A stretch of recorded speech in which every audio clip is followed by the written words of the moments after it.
Our next poet is a second year, and he hails from LA, and he's proud to admit that Toy has made him cry. Welcome, Doug Brown, to the stage.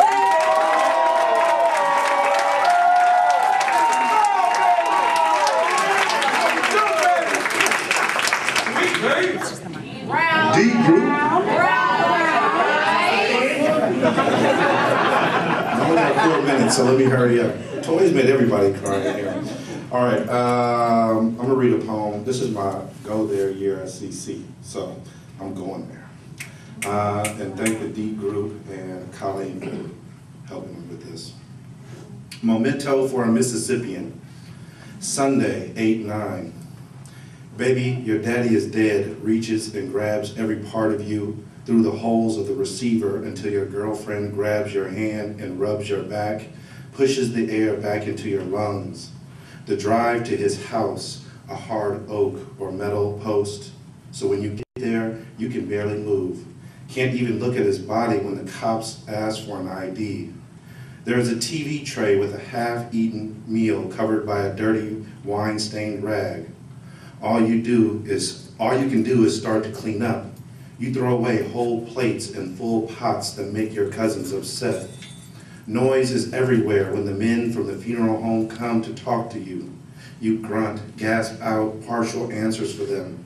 The man who comes to take away your father is named Robert. He speaks to you in perfect English while 2 of his colleagues cart your dad out on a gurney. You've had to ask Robert to repeat what he says 3 times. Robert says your dad must have died days ago because his body is so stiff. Patience and calmness become Robert's shiny shoes and his manicured hands. Friday, 8/7. The day he dies, his weed box in his left hand and a remote in the other.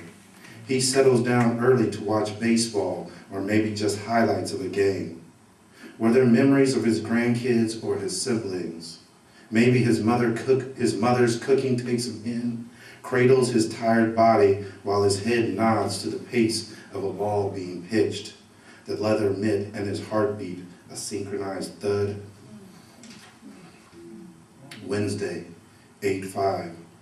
Everyone says hello and good morning when he goes to get his paper and mail, his hands in his pocket until the neighbor notices, "Darling, I just don't feel well today."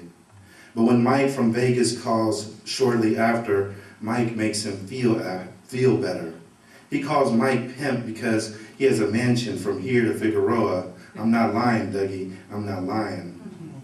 Laughter fills several bottles of cheap wine until it spills, red on the carpet, red on the towel wiping the trail leading from the kitchen. Monday, 8/3. Check in with him. Papa Brown, you say, and he is still reeling with what John Paul said to him the day before. Fuck JP, he says. The thought of just hanging out tomorrow reassures him. You can hear him open a beer, loud, right into the phone.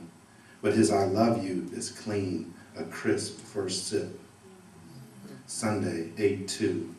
Today you heard a little dog get hit in the alley behind your building. You relay the story to your dad and John Paul, who both agree it was a shame.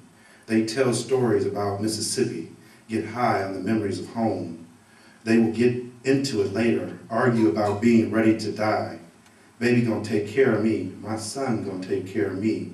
And he rests his hands on your knee, shakes it as if there were fruit falling from your leg, as if you were all that he needed. Thank you.